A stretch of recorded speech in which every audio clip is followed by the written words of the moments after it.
Paschimbanga upper primary চাকরি প্রার্থী মঞ্চের বিকাশ ভবন অভিযান করুণাময় থেকে মিছিল শুরু হয়েছে। মিছিল করে অভিযান করছেন এই মঞ্চের সদস্যরা। Paschimbanga upper primary 2016 upper primary পরীক্ষায় উত্তীর্ণ হয়েছেন যারা, তারা এই মুহূর্তে মিছিল করছেন। দেখতে পাচ্ছেন পুলিশ রয়েছে ঘটনাস্থলে।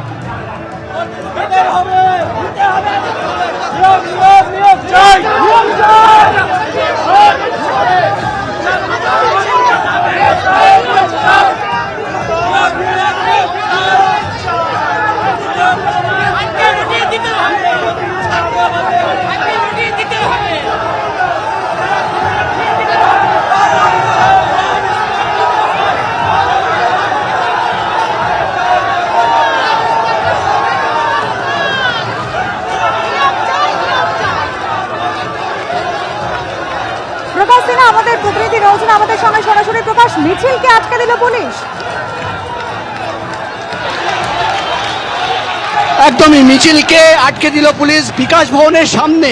আমরা দেখতে পাচ্ছি রীতিমতো পুলিশের সঙ্গে তাদের বচসা, অর্থাৎ মিছিল, তারা কিন্তু মিছিল করে আপার প্রাইমারি যারা প্রার্থীরা, তাদের দাবি যে তাদের কাউন্সিলিং করতে হবে অবিলম্বে এবং তাদের চাকরি দিতে হবে। এই দাবি নিয়েই আজকে আমরা দেখলাম করুণাময় থেকে মিছিল করে তারা বিকাশ ভবনের দিকে এগোচ্ছিল।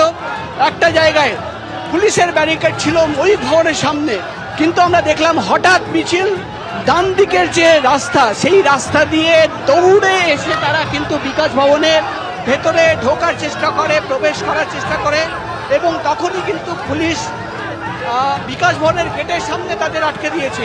এবং এই মুহূর্তে আমরা দেখতে পাচ্ছি মিছিলে যারা রয়েছে বিক্ষোভকারীরা, তারা রাস্তায় বসে পড়েছে। তাদের একটাই দাবি, তাদের অভিযোগ যে কোর্টের রায় থাকার সত্ত্বেও কিন্তু তাদের কাউন্সিলিং করা হচ্ছে না, তাদের চাকরি দেওয়া হচ্ছে না এবং এই দাবি নিয়ে যে তাদের অবিলম্বে কাউন্সিলিং করতে হবে, অবিলম্বে চাকরি দিতে হবে, অ্যাপয়েন্টমেন্ট দিতে হবে, এই দাবি নিয়েই কিন্তু আজকে আমরা দেখতে পাচ্ছি আপার প্রাইমারি যে 1241 জন প্রার্থীরা, তারা কিন্তু আজকে মিছিলে এবং বিকাশ ভবন অভিযানে নেমেছেন এবং বিকাশ ভবনের সামনে এই মুহূর্তে রাস্তায় বসে তারা কিন্তু স্লোগান দিচ্ছেন, বিক্ষোভ দেখাচ্ছেন। বিকাশ ভবনের সামনে রাস্তায় বসে পড়ে এই মুহূর্তে বিক্ষোভ দেখাচ্ছেন আপার প্রাইমারি চাকরি প্রার্থীরা, স্লোগান দিচ্ছেন। 2016 আপার প্রাইমারি চাকরি প্রার্থীরা তারা আজ মিছিল করে তাদের বিকাশ ভবনে যাওয়ার কথা ছিল। দেখতে পাচ্ছেন একজন অসুস্থ হয়ে পড়েছেন।